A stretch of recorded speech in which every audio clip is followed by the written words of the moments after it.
Coucou tout le monde. Alors je suis ravie pour vous retrouver pour une revue du tarot, le petit tarot des chats. Alors qui s'adresse vraiment aux amoureux des félins parce qu'il n'y a que des petits minous pratiquement dedans. C'est un jeu qui est plutôt humoristique, vous allez le retrouver aux éditions Très Daniel. Et alors on nous dit, depuis toujours, les hommes et les femmes se sont tournés vers les chats pour prendre conseil sur la meilleure façon de vivre. Grâce à ce tarot de 78 cartes magnifiquement illustré par l'artiste peintre Megan Lynn Cott, vous puiserez dans la sagesse instinctive et ancestrale des chats pour recevoir une réponse féline à toutes vos questions. Donc, j'étais en train de surveiller où était la mienne. Non, elle n'est pas là. Donc, voilà pour ce petit tarot qui arrive avec une boîte cloche. Alors, regardez comment elle est. Il y a un petit chat qui est caché ici. Alors, c'est un petit tarot mignon. Vous avez là, vous voyez que c'est argenté, ça brille. Donc, voilà comment il est fait. L'intérieur de la boîte est coloré, illustré, et vous allez retrouver en fait le même fond pour le dos des cartes. Hop, on va mettre les cartes de côté, la boîte, et on va regarder le guidebook. Donc ici vous allez avoir une petite introduction sur le tarot, voilà. Et vous allez avoir donc méthode de tirage, jeu de tarot, préparation à la lecture. Et vous avez différentes méthodes. La méthode la croix celtique, enfin c'est des méthodes assez classiques, hein, faire à cheval. Le mandala, la caresse sur le ventre, donc là qui est plus original. Vous avez l'arbre de vie ici.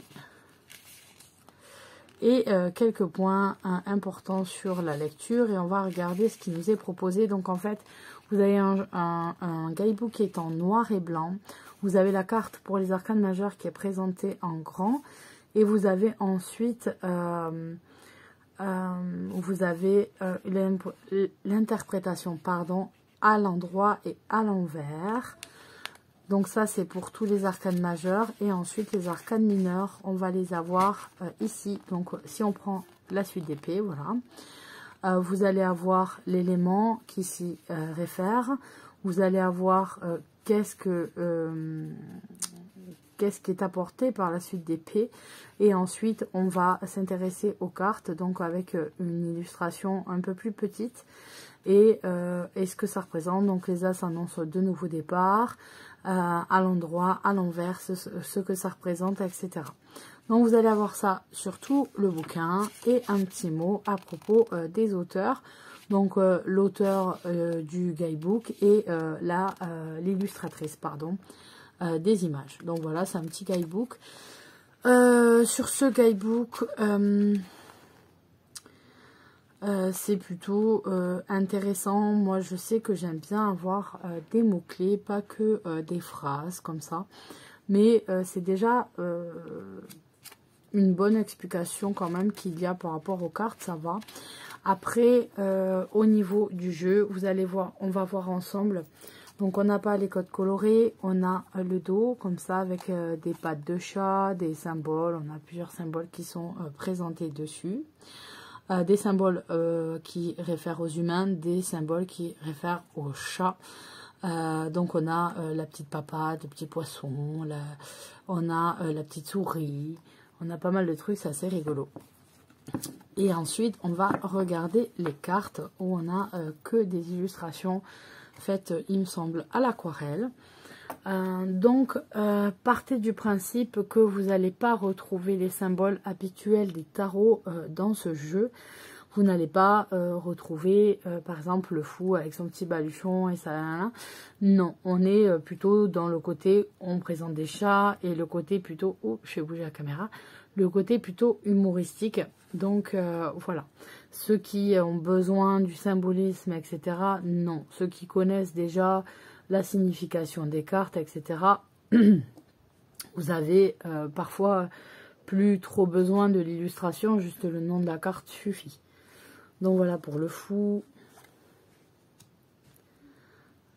Je trouve assez rigolo dans le sens, en fait, voilà, il est mignon tout plein, ce jeu, et il présente les choses de façon assez rigolote. Donc voilà, l'impératrice en mode princesse sur son coussin. L'empereur, voilà quoi, sa couronne, on sent qu'il a eu l'opération qui n'a pas été très sympathique pour lui. Là, on a un vieux chat. Les amoureux, il n'est pas trop mignon. Voilà. Le chariot. Donc, on n'est pas du tout dans la représentation du chariot qui avance à toute vitesse, là. Hein. On est papy sur fauteuil. La force, bon, ben voilà, il vient d'attraper sa petite souris. L'ermite, bon, c'est les chats qui se cachent toujours dans les boîtes et un peu partout. Donc, voilà, la justice. Le pendu.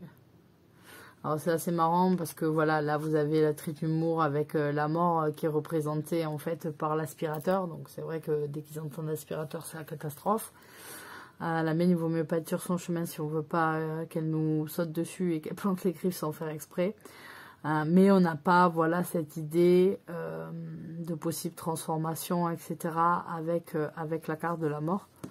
On a la tempérance, on a l'eau certes, mais voilà, on n'a pas les idées qui ressortent des lames. Mais on reste, voilà, on reste dans le côté mignon et le côté humoristique. Donc là, on a le diable avec le chien. Et pour les chats, voilà. La tour, c'est plutôt pas mal avec une, comment on appelle, un arbre à chat. L'étoile. Donc on a des attitudes des chats en fait qu'on va avoir d'habitude, mais on n'a pas le sens de la carte. Hein. Je le redis, je sais, je me répète, mais voilà. Mais on a l'attitude du chat qui effectivement, dès qu'il peut faire une bêtise, ça gêne pas. Dans la lune, bon, ben, on va avoir une certaine représentation là, plus ou moins. Le soleil, ouais, ça c'est bien le chat. En plein cagnard. Le jugement. Et le monde, je trouve ça trop mignon. Donc ensuite, on va s'intéresser au bâton. Le chat qui joue avec ses petites plumes. Donc là, vous avez les symboles en fait qui sont là. La barre, c'est le bâton, mais vous avez le numéro qui se retrouve. Voilà, moi, mon chat, dès qu'il y a des plantes, il a envie de les manger. J'avais déjà expliqué dans certaines vidéos, en fait, où mon chat, c'était... j'avais une espèce de petit palmier, je sais pas comment ça s'appelle, dans ma maison. Et en fait, le chat avait tout mangé. Jusqu'à que je m'aperçoive, heureusement qu'elle était jeune, que c'est assez toxique pour les chats. Donc, j'ai viré le palmier. Et elle allait pleurer à l'endroit où il y avait le palmier quand elle était en manque. Ça a été un petit peu compliqué. Je pense que les substances nocives, en fait, l'avaient droguée.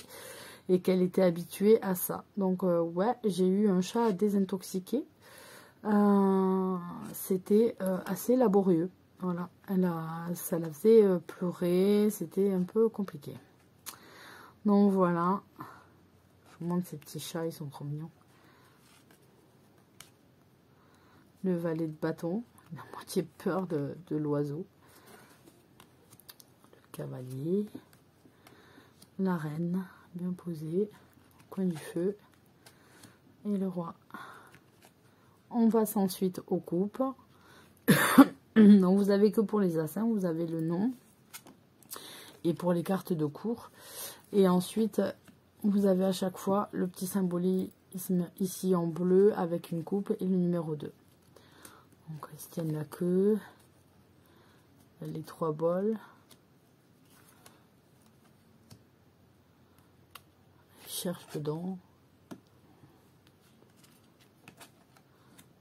Il est trop mignon dans son pot.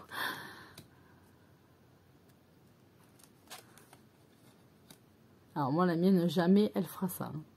La mienne, elle s'éloigne de toute goutte d'eau qui pourrait lui tomber dessus. Hein. Ça, c'est... Elle boit, c'est tout. Sinon, c'est pas possible. Ça me fait rire. On va passer aux épées. Alors ça aussi, elle aime pas trop. Couper les griffes. Mais elle reste quand même, mais elle aime pas trop. Donc, quand vraiment je vois qu'elle veut pas, ben, je l'amène se faire la manucure. Hein. Voilà, comme ça, au moins, elle m'embête pas.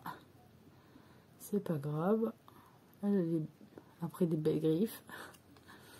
Voilà, j'aime pas leur couper complètement les griffes, mais parfois sinon ça risque de re-rentrer au niveau des ergots, du coup, puisque moi elle sort pas. Puis maintenant on commence à être un petit peu âgée. Puis elle veut pas sortir de toute façon. Du coup elle se fait pas assez bien les griffes.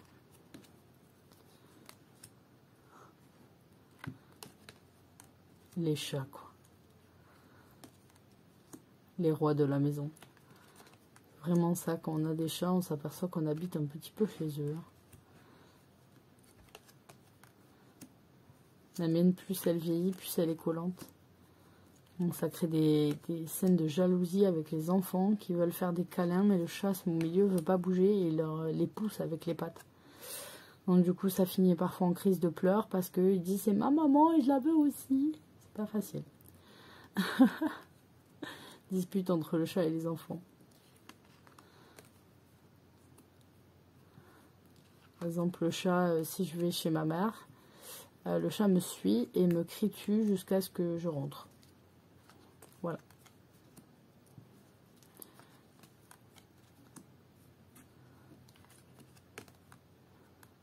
Et le festin.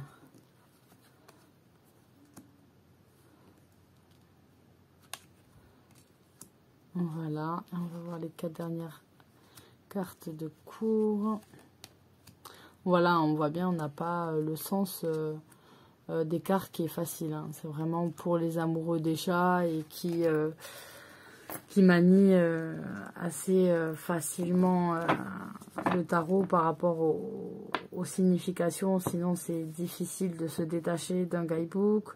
Ça sera difficile pour les novices de se détacher de ce guidebook-là et en prendre un autre plus général sur le tarot de Marseille ou le Rider-Waite, parce que on n'aura pas les symboliques, on n'aura pas les explications qui correspondent à chaque carte.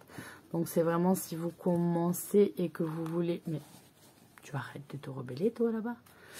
Voilà, si vous commencez et que vous voulez tirer les cartes avec ce jeu, vous allez avoir du mal ensuite à vous dégager de ce jeu. Après, les amoureux des chats... forcément là vous trouvez votre bonheur parce qu'il y a de quoi faire avec ce jeu. Hein. On voit bien l'attitude des chats, on voit bien voilà le chat dans toute sa splendeur, si je peux dire. Donc voilà pour cette revue, je vous fais à tous de gros bisous et je vous dis à très bientôt, bye bye.